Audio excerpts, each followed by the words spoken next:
अब जब शत्रुघ्न जी मैंने विकेट गिर गई सेना भाग चल करी दादा इ तो दूध मुहा लोई का आ शत्रुघ्न जी के बेहोश कर से दूत लो जाके अब भगवान राम से कहता कि हे प्रभु बड़ी बाउर समाचार लेके आइल बानी रौरा पूछत बानी त सुनी मलिकार का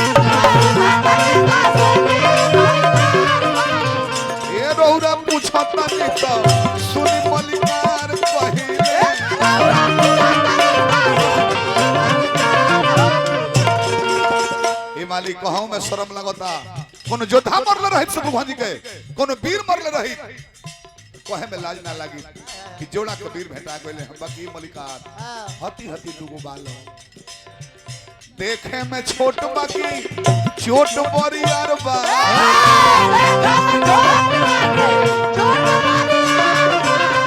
भइले शत्रुघ्न मूर्छित मनवा लाचार बा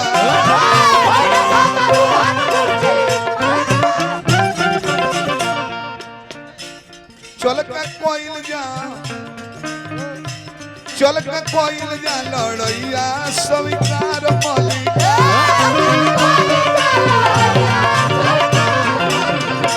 चल के कोइल जा लड़ैया स्वीकार मलिका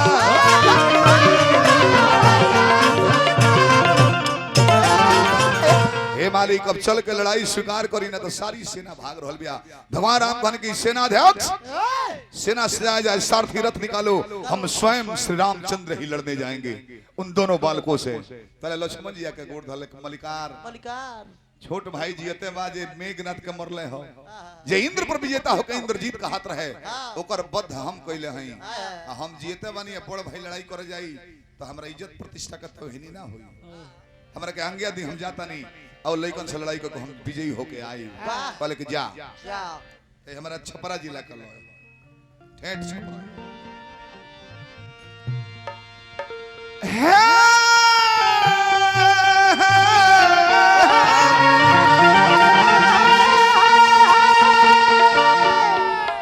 कि दोनों दल का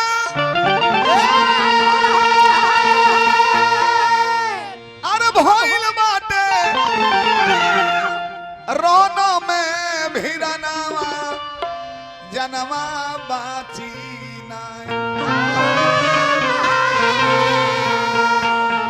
सनन सना अरे चलला गोल बनवा आ जनवा बाची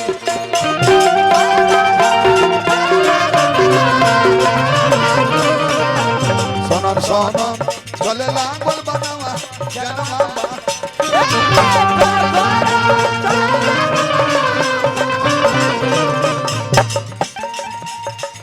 कि मारेगा उसर पहले मुरा छित बदनवा जनवा गिरी बाबा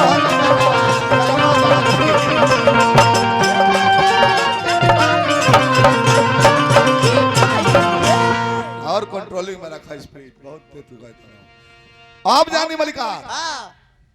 जब शत्रुघ्न जी के बाद लक्ष्मण जी गइल बड़ा लक्ष्मणों के हृदय में बाण लागल बा आ ओहो मूर्छित होके गिर गइले फिर दूत लोग आए कहले बा तो भरत जी तैयार भइले कि हम जाए कहले कि ना भगवान राम कहले कि दूदू को हमरा भाई सन के इंद्रजीत पर विजेता लक्ष्मण लवणासुर के वध करे वाला शत्रुघ्न जी आ दोनों के दूध मुहा बालक मूर्छित कर देले सन एकर माने दाल में काला नहीं खे दलिए करिया हो गइल बा हनुमान तू हो जा कहीं प्रमाण बा कि सुग्रीवो के भइले बड़े कि तू हो संग जा भरत के साथ दी होलो तू लो जा और जब भरत जी पर धरले बानी आ भरत जी देखनी दूगो लइकन के तो हंसतानी कोनो जादू जानता रस बबुआ हती हती बालक आ दूगो योद्धा के हमरा भाई सन के मूर्छित कर देले बड़ा हनुमान जी देखले कि हती हती लइका आ दू भाई के मूर्छित कर दे हलो ई लइका हलो के को आंख बंद के कहले कि हे प्रभु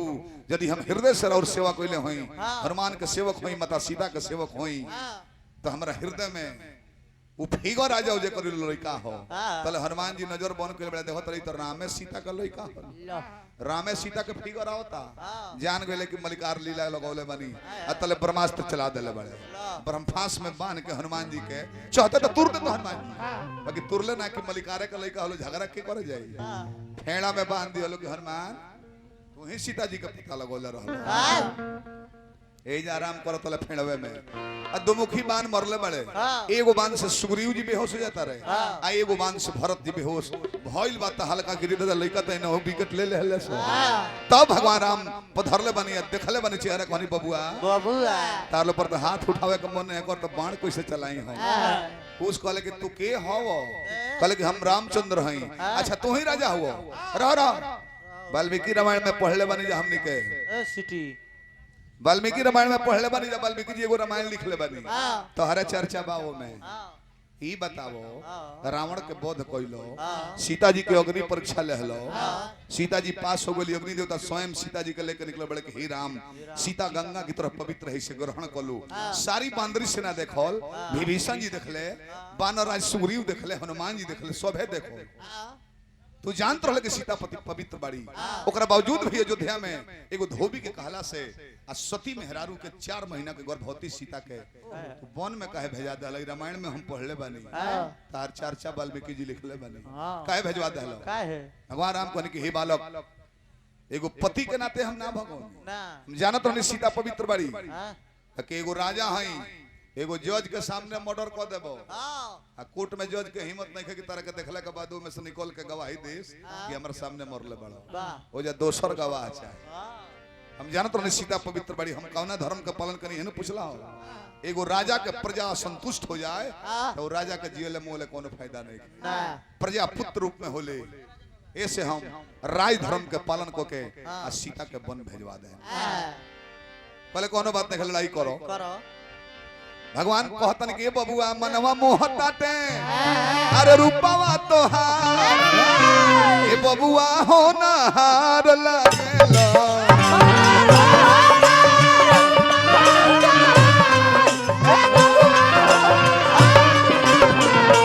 मनवा मोहत बड़ुए आ रूपवा तोहार ए बबुआ हो ना हार लागेला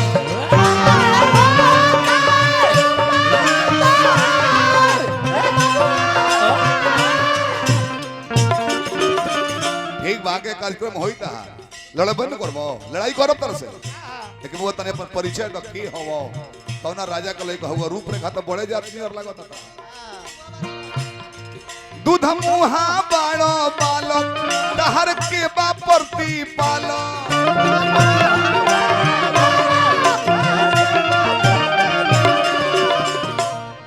नाही रथ नाही पालक नाही घोड़ा नाही चालो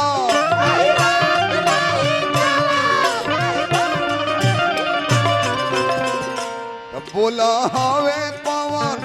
कुल परिवार कौन जात हो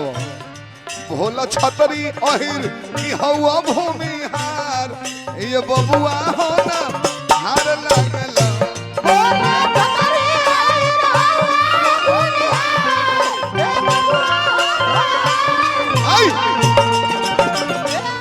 लोग छतरी है जा तपस्वी के लइका है जा लड़ाई को रबान चलामो भगवान राम कहने की बालक ना मन बसन ना घोड़ा ना छोड़ब जा लड़के जीता तब घोड़ा लेके जाई हो भगवान क्रोध में आके अत्रकस से तीर निकाल के धनुषा पर धैले बनी एने से लौ कुछ धले ले बलु धनुषा पर तीर आ तब ले वाल्मीकि बाबा आ गए हरिलाल भैया हमरा जिला परिषद महोदय केने बनी प्रणाम करनी है बार बार भगवान वा के अगला बार विधायक बनाई अतना देर समय रुआ दिले बने जिला परिषद महोदय के हार्दिक प्रणाम करते हैं जा